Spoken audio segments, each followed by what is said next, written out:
Hey guys, hello from Offer Mastery Live 2024, day 2. Myron Golden!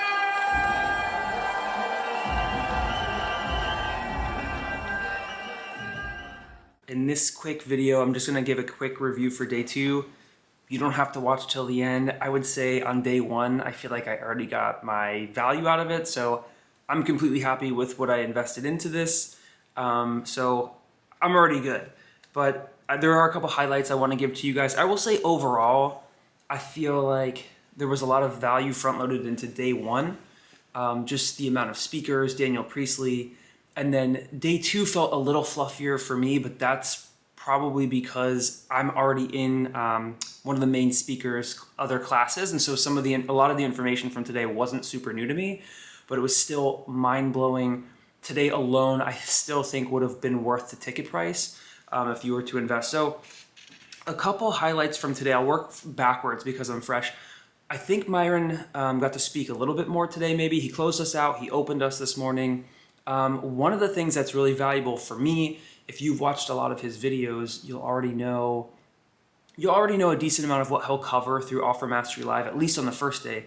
But what was really cool is today he talks about Solomon's business model a little bit, which I had heard him reference, but I hadn't seen a video of him breaking that down. And so that was really powerful. Going into the couple key points that he had on that was really, really powerful for me, talking about partnerships, passion, path, prayer, promotions. You'll have to watch his content to get more information on that, but I really like that. The other thing I really liked is at the end of the day, Myron does make an offer. It wouldn't be Offer Mastery Live, right, if he didn't make an offer for the people that were attending. And what I really like is, unlike when I was going through the $97 course or the, what's it called? Make More Offers Challenge. In Offer Mastery Live, he really spent some time to break down the differences between the currently at the time of recording, the $27,000 whatever per year mastermind, and then the $55,000 and the $50,000 mastermind. He breaks down the difference of what's in each of those, and so I thought that was really helpful for people that wanted to make a decision. Again, he stays true to his whole thing of like, he really doesn't try to sell you on it. He kind of creates the context and the environment. This is what it is. If you think that's going to be valuable for you, like, you should do it. So I really liked that. There were a lot of guest speakers today. Nat C. Jones and Annie Grace were both guest speakers, as well as Dr. Benjamin Hardy. Dr. Benjamin Hardy's session was really cool because they had a Q&A session, which was really, really neat. People live from the audience got to ask a decent amount of questions during that, and that was already after Ben talked for an hour, maybe an hour and a half. And so Ben is currently in the process of writing his book, Rapid Transformation, which I believe is available for pre-order on Amazon. It comes out sometime in the middle of October. I'm already in Ben's Rapid Transformation class, which started in April. So it's now May 2024 at the time of recording. And so a lot of what he presented wasn't super new for me. He is speaking again tomorrow, so I'm excited to see what he's got in store for that. But unanimously at lunch and talking to my neighbors, people were blown away by his concepts, and I'm sure that you will be too.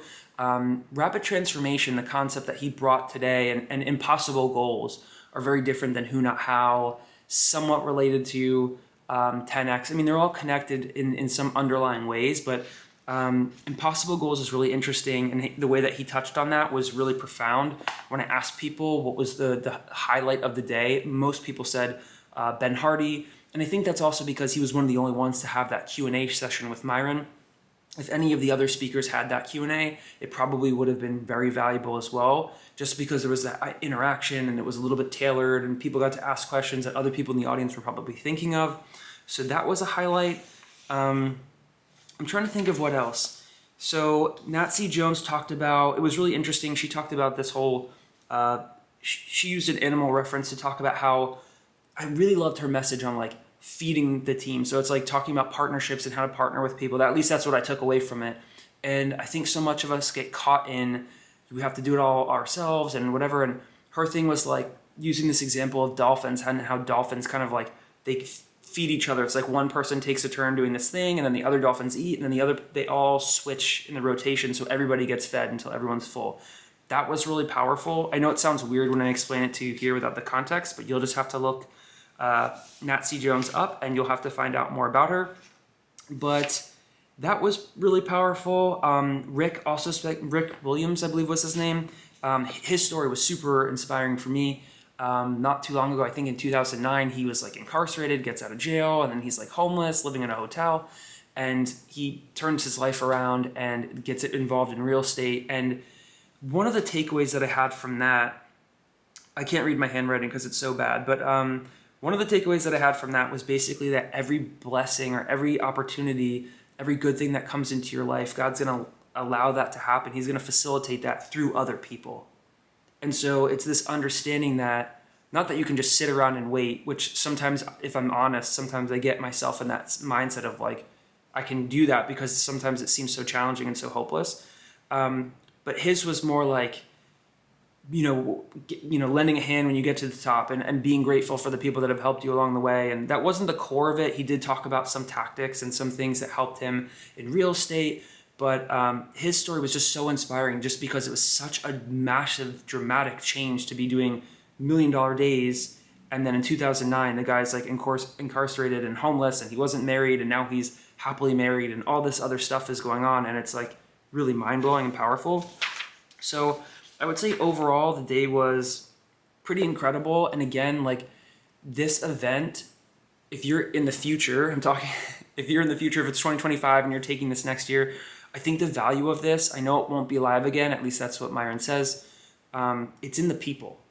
It's in the people that I went to lunch with. It's in the people that sat next to me. And so if you're in a Facebook group or you're in a Zoom group in the future, because this is online, I know you're probably shy like me, and this is uncomfortable. I don't want to do this. I'm sweaty from walking in this Tampa heat, and I don't have, this room is echoey. I don't have my audio all set up. This isn't the background I want, but like putting yourself out there and connecting with those people is so helpful, because the caliber of people that Myron attracts are the kind of people you probably want to associate with.